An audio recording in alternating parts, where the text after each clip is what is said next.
के जयकारा लगाऊ। बोल वृंदावन बिहारी लाल की।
कौन हुकारो लगाए पर किस रे कंकाली हो वो दोनों जन अरे हुकारो दोनों करे कौन रे ये दोनों जन अरे देमन अभी आयोजक समिति ला बोल के तुमला अंदर करवा दू अलग से व्यवस्था हो जाही तुहर मन के भाई पेमेंट सब कट जाही मोरा ये डहार ले हुकारू चाहिए ए भाई रे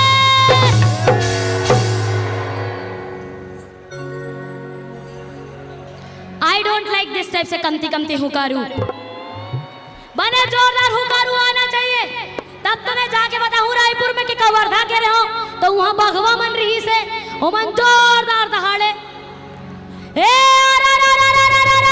भाई रे अरे अड़गा टूटे पड़गा टूटे औ भूरी गैया ना छांदे रे अच्छा अड़गा टूटे पड़गा टूटे औ भूरी गैया ना छांदे रे औ वहां निकलिस गोकुल कन्हैया भागे भूत मसान रे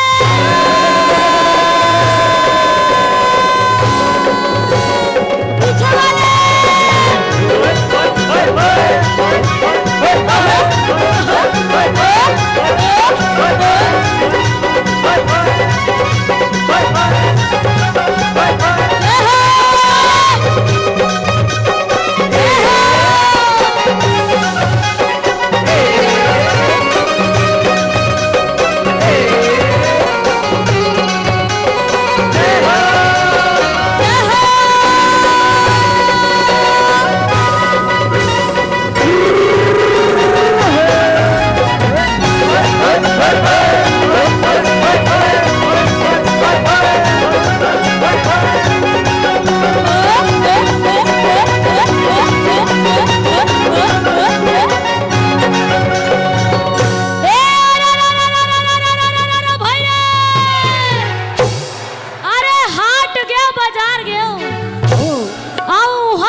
ऊपर पठौम जितना जन चढ़े है ना दीदी हो चाहे भैया हो सब लहू कारू देना है ठीक है ए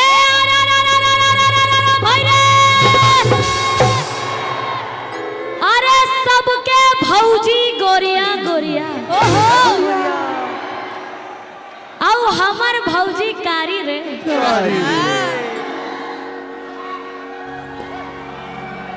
अभी अभी निकला थे आवाज एकर मन है नी भौजी के बात है ना। अरे सबके भौजी गोरिया गोरिया। हाँ हाँ आओ हमर भौजी कारी रे। हे दे रे सब जन चलाए सैमसंग रेडमी। हाँ आओ हमर मोबाइल सरकारी रे।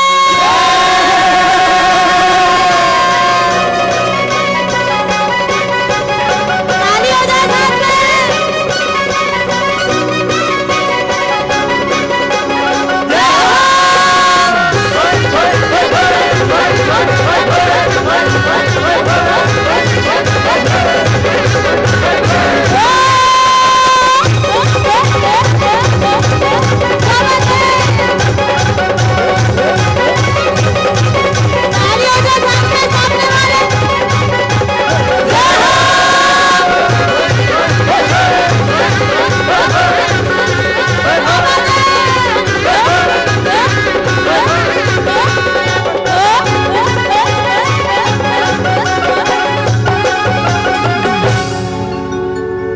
चित्रकूट के घाट मां भय संतन के भी औ तुलसीदास चंदन घिसे तिलक लेत रघुबीर बोल सियावर रामचंद्र की।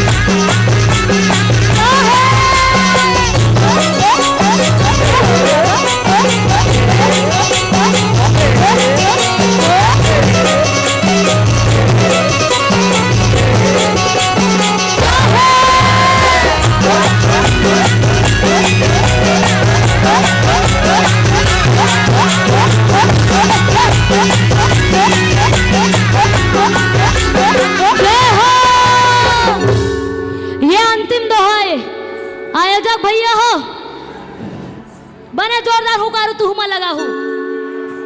एवरीबॉडी रेडी भाई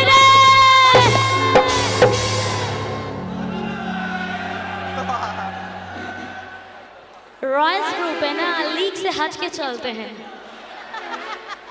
या ब्रो एक आओ ए भाई रे। अरे राम राज में दूध मिले और कृष्ण राज में घी। राम राज में दूध मिले और कृष्ण राज में घी और कलयुग में पेप्सी मिले पाइप डाल के पी।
राउत नाचा की झलक बने लागिस तो अपन एक बार जोरदार ताली बजा दो आप।